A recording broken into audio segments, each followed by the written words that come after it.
Nahuli ko na kayo sumira sa bahay kubo mga guys. At eto na yung mga reyna ng mga anay. Nakuha ko na. Na kaya ngayong araw, samahan nyo muna kaming hanapin yung reyna ng anay. Kasi para tuluyan na nga nating maayos ng bahay kubo. Maaga nga ako nagising ngayon mga guys kasi ayusin ko na kayong bahay kubo. Diba inanay na yung bahay? Ang dami nga nagsasabi sa inyo. Sindihan ko na lang daw to ng lighter para matapos na yung problema. Pag naman ganun mga guys. Kasi gusto ko pa nga yung bahay kubo dito kahit inanay na. Kaya sa mga oras nga na to, iniisip-isip ko ano kaya magandang gawin ngayon. Paano kaya kung hanapin ko na lang yung reyna ng mga anay? Mahirapan yata ako maghanap doon. Kaya naman para hindi ako mag-isang maghanap mga guys. Magpapatulong ako dito sa team sa Peko. Na yan si Sir Ernie. Sila na daw bahala mga guys. Ang dami nga nilang daladalang gamit. Kaya naman, tara. Hanapin na natin yung reyna ng mga anay. Na eto nga may nakita kaming maliit na punso dito sa kapitbahay. Na napaalam na rin namin to mga guys. Kaya naman pwede naman daw tanggalin. Na alam nyo dati nung bata pa ako. Na parang hanggang ngayon yata mga guys. Yung nasa isip ko, dyan nakatira yung mga duwende. Na hindi naman pala. Kasi ana yung mga nakatira dito. Na yan sila mga guys oh. Na ito yata yung kumagat sa akin no, nung natutulog ako sa kubo.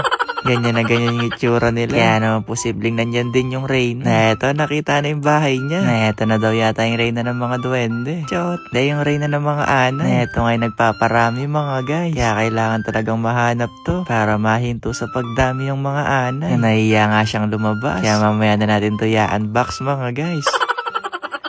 Na eto nga, naabutan ko na si ate na nag-i-spray na sila dito sa kubo. Na hindi lang to para sa anay mga guys. Para na din sa mga lamok na pumapasok. Na ang bait nga nila. Kasi aalagaan na daw nila yung rest house. Na every quarter na din daw sila mag-i-spray. Na ewan ko na lang talaga mga guys kung aanayin pa yan tong kubo. Pero ayusin ko pa rin naman to mga guys. Natatanggalin ko na lang ibang parte na kinain na talaga ng mga anay. Para pwede pa rin naman talaga siyang gamitin. At matulugan. Kasi ang ganda rin ng kubo dito. Na hindi lang pala yung kubo yung inaayos nila mga guys. Pati pala itong palibot ng bahay. Kinakaya na din ni na kuya. Kasi baka dito naman lumipat yung anay ng mga guys. So, basta itong buong rest house mga guys. Pinalibutan na din nila. Para mas safe. At para protektado tayo mga guys. Nakapag ganito pa naman, minsan di mo iiwasan pumasok yung mga lamok. Kaya naman pati sa loob, nag-spray din sila. Para walang kawalan mga guys. Na eto may nahanap pa pala si Sir Ernie ng malaking punso. Na eto daw talaga yung nagsira sa bahay kubo mga guys. At eto sobrang laki nga. Na gusto ko nga siyang tulungan maghanap dyan. Kaso baka bukas may tumubo na sa kamay ko. Hindi, may mga gamit naman silang panghukay. Kaya mas mabilis silang mahanap yung reyna. Na alam nyo pala mga guys, na di ako sigurado kung tama yung narinig ko. Basta sabi sa akin na yung mga anay daw, yung mga kinakain nilang kahoy, dito nila dinadala. Na iba yata yung nahanap namin mga guys, kasi parang itlog tong mga to. Na di naman siguro itlog to ng dinosaur o ahas no mga guys. Pero heto nga, nakita na namin yung reyna. Na ganito pala yung itsura ng tinatawag nilang reyna ng mga anay. Na ngayon pa lang kasi ako nakakita neto mga guys. Maya-maya lang din daw mga guys, magiging paru-paro na daw to. At para tuluyan na kang mawala yung mga anay. Binuhusan na kandyan nila kuya. Para hindi na tayo balikan mga guys.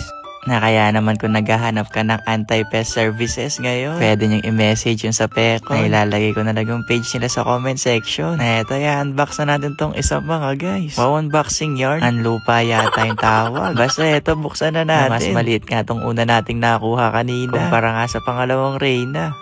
Kaya yung mas malaki mga guys, siya yung mas matanda sa kanila. Natotoo nga yung balita na ang bilis nilang mangitlog. Kasi parang every seconds nangingitlog siya.